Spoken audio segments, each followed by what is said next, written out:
Nuevamente estamos con ustedes este día en nuestra serie Convivencia de Alcance. Hoy estaremos ocupándonos de Génesis capítulo 18. Iniciaremos dando lectura en 1 de Tesalonicenses, capítulo 1, versículos 3 y 8 y 9. Dice: acordándonos sin cesar delante del Dios y Padre nuestro de la obra de vuestra fe, del trabajo de vuestro amor y de vuestra constancia en la esperanza en nuestro Señor Jesucristo. Porque partiendo de vosotros ha sido divulgada la palabra del Señor, no solo en Macedonia y Acaya, sino también en todo lugar vuestra fe en Dios se ha extendido, de modo que nosotros no tenemos necesidad de hablar nada, porque ellos mismos cuentan de nosotros la manera que nos recibisteis y cómo os convertisteis de los ídolos a Dios para servir al Dios vivo y verdadero. Bueno, esta iglesia de Tesalónica es una iglesia modelo. Da testimonio de su fe y de su conversión a toda una región, ¿verdad? De tal manera que Pablo dice que ya no tuvieron ellos necesidad de hablar ni en Macedonia ni en Acaya. Era notorio su obra de fe, un mensaje de salvación que compartir, un trabajo de amor, servir por gratitud, un carácter que mostrar en el servicio. Y vaya que ellos abundaban en persecuciones y abundaban en dificultades para llevar el evangelio. A nosotros no nos cuesta más que incomodarnos un poquito, ¿verdad? Compartir el evangelio, ¿verdad? De nuestro tiempo. ¿Por qué no en aceptar a otros también, verdad? Era una constancia en la esperanza que ellos mostraban hacia el Señor Jesucristo, una misión constante que llevaban ellos a cabo. Nosotros somos los que evitamos que esta tierra se corrompa y sea enjuiciada. En Sodoma, si se hubieran encontrado 10 justos, no hubiera sido enjuiciada. Dios no destruye al justo por causa del impío, o sea, Dios es justo, ¿verdad? Él no castiga a unos por consecuencia de otros. Bien, en Mateo 5, 13, 16 dice: vosotros sois la sal de la tierra, pero si la sal se desvaneciere, ¿con qué será salada? No sirve más para nada, sino para ser echada fuera y hollada por los hombres. Vosotros sois la luz del mundo, una ciudad asentada sobre un monte no se puede esconder.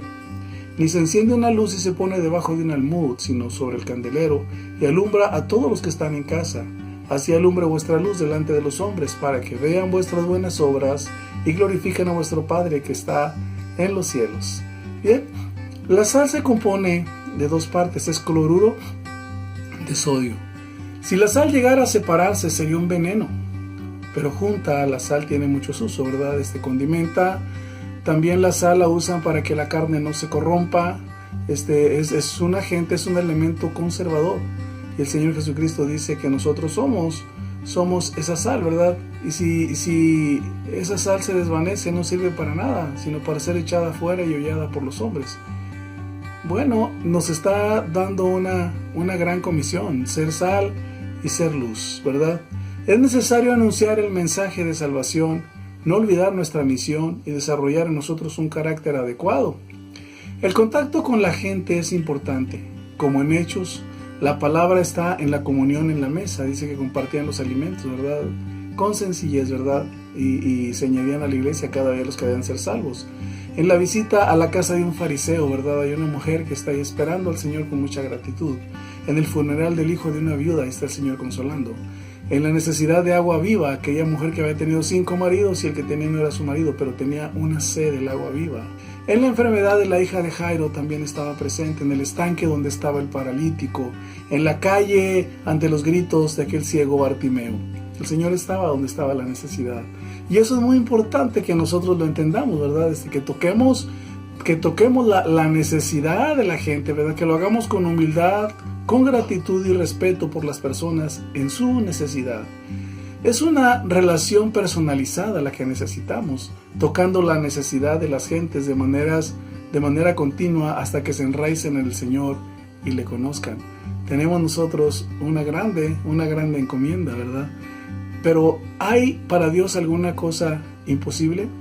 Este es el título del capítulo de Génesis, capítulo 18. Y como siempre, le recomendamos leer el capítulo, relacionarse con la historia, con los puntos principales y compartir con naturalidad en su convivencia de alcance, si usted lo está usando, ¿verdad? Llegar a la gente en el estudio bíblico. Esto es muy importante, ¿verdad? Que nosotros nos relacionemos con el pasaje de la Biblia y podamos compartirlo de esa manera a aquellos que no le conocen. Es una convivencia de alcance, ¿verdad?, para evangelizar. Estaremos partiendo del versículo 14 de Génesis 18 que dice: ¿hay para Dios alguna cosa difícil o diríamos imposible? Al tiempo señalado le dice a Abraham y a Sara: volveré a ti, y según el tiempo de la vida, Sara tendrá un hijo. Bueno, Dios es especialista en milagros. Solo necesitamos aprender a esperar para recibir las promesas que Dios nos ha dado.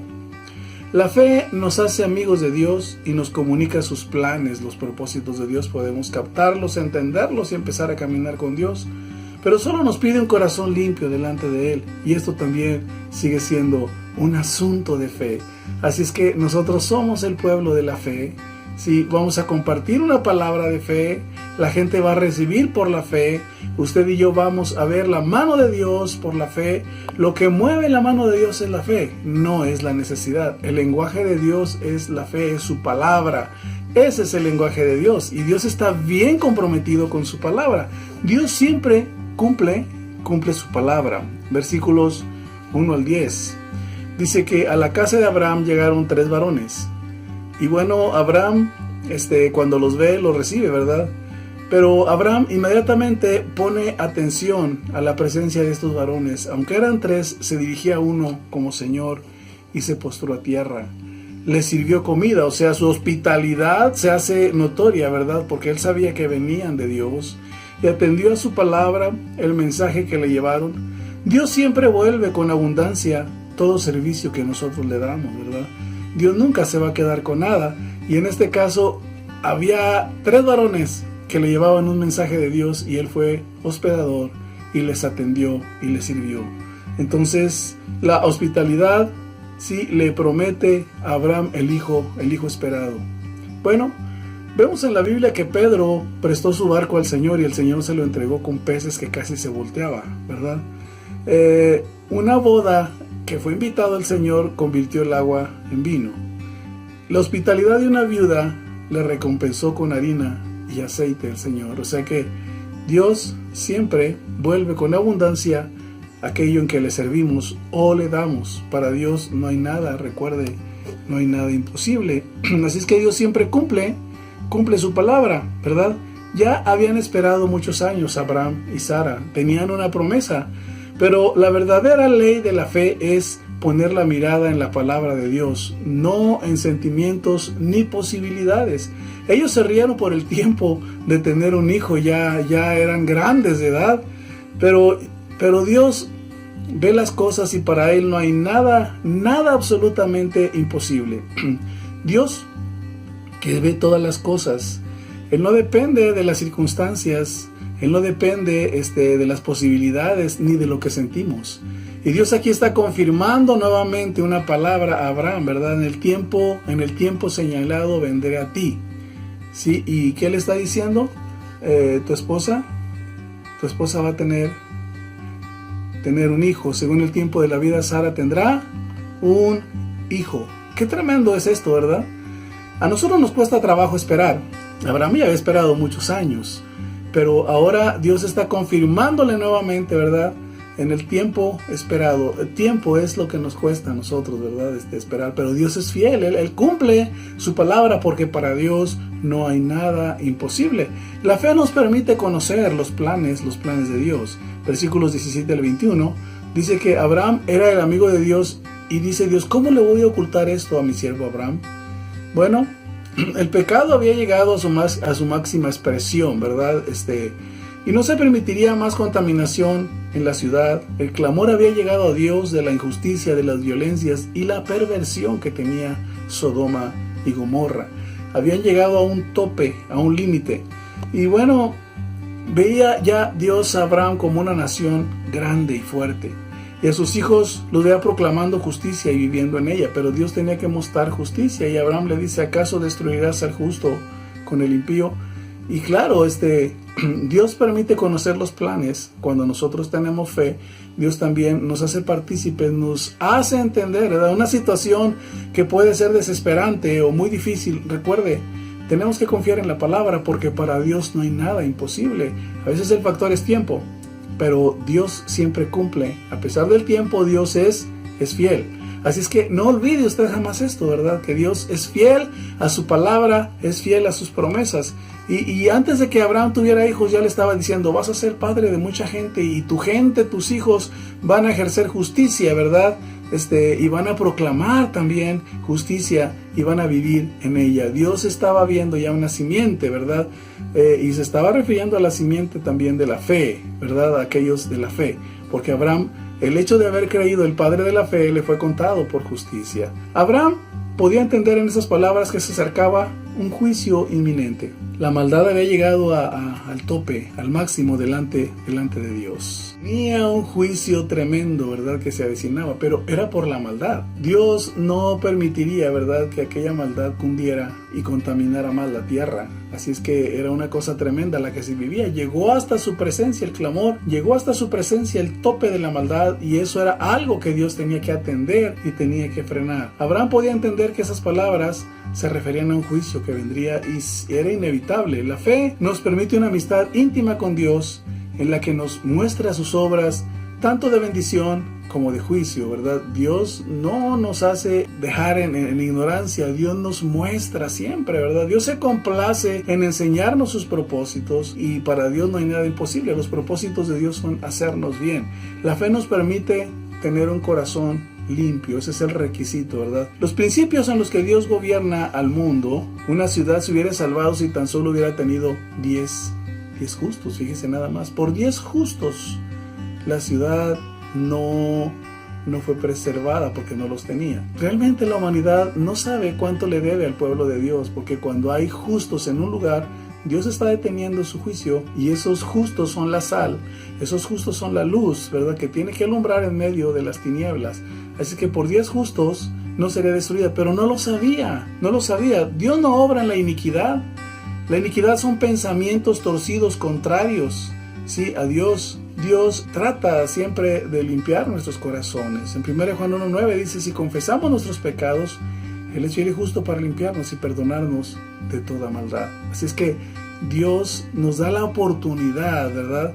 Nosotros podemos tener una humanidad que no es perfecta, pero cuidemos nuestro corazón, cuidemos nuestros pensamientos, de no tener siempre una obstinación, ¿verdad?, por la maldad, por aquellas cosas, ¿verdad?, que son torcidas, que estemos siempre pensando, que hagamos un molde de pensamiento, porque esa es iniquidad, pensamientos torcidos contrarios a Dios. Y Dios pide, sí, que nuestros corazones estén libres de iniquidad. En el Salmo 66:18 se nos dice que si guardamos la iniquidad en el corazón, Dios no nos escucha. No se encontraron 10 justos que buscaran a Dios, por lo que la ciudad fue destruida. Nosotros podemos obtener las bendiciones de Dios. No hay nada imposible para Dios. Eso es accesible, ¿verdad? No hay nada imposible. Dios obra milagros. En Cristo somos ahora familia de Dios, muy cercanos, más que amigos. Podemos conocer sus planes para nuestras vidas. Dios puede perdonar y transformar las vidas, darnos tiempos mejores a la comunidad. Por una sola persona que hable y predique su amor, una sola persona que reciba este mensaje, una sola persona que crea, ¿verdad?, que para Dios no hay nada imposible. Él puede transformar vidas, Él puede sanar, Él puede hacer cosas grandes conforme a sus promesas, a su palabra, porque nosotros dependemos de sus promesas y de sus palabras. Ahora, ¿cuál es su necesidad? Para Dios no hay nada imposible. Usted necesita ser transformado en su vida. Cristo cambia las vidas. Del que está en Cristo, nueva criatura, ¿verdad? Si confesamos nuestros pecados, Él nos perdona. Su sangre viene y limpia nuestra alma, pero su espíritu viene y da vida a nuestro espíritu. Dice Pablo, estábamos muertos en delitos y pecados, pero Él nos dio vida juntamente con Cristo. Ahora, ¿cómo es esto? Dice, porque por gracia somos salvos por medio de la fe. Y esto no es de vosotros, pues no es por obras, para que nadie se pueda gloriar y decir, yo estoy aquí porque soy bueno. Nuestras mejores obras no cuentan. Aquí lo único que cuenta es la obra que Cristo ha hecho en la cruz del Calvario. Para Dios no hay nada imposible. Da a Abraham un hijo en la vejez. Dios muestra los planes que tiene después de que el pecado ha llegado a un máximo.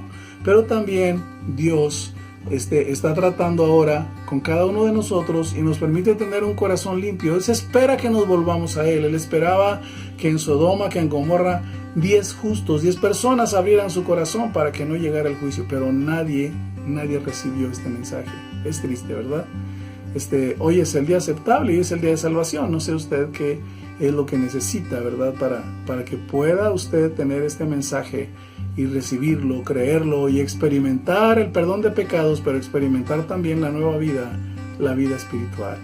Bien, pues que el Señor le bendiga y recuerde que para Dios no hay nada imposible. Ahora que la gracia de nuestro Señor Jesucristo, el amor de Dios y la participación de su Santo Espíritu sean con cada uno. Que el Señor les bendiga abundante y ricamente. Dios les bendiga.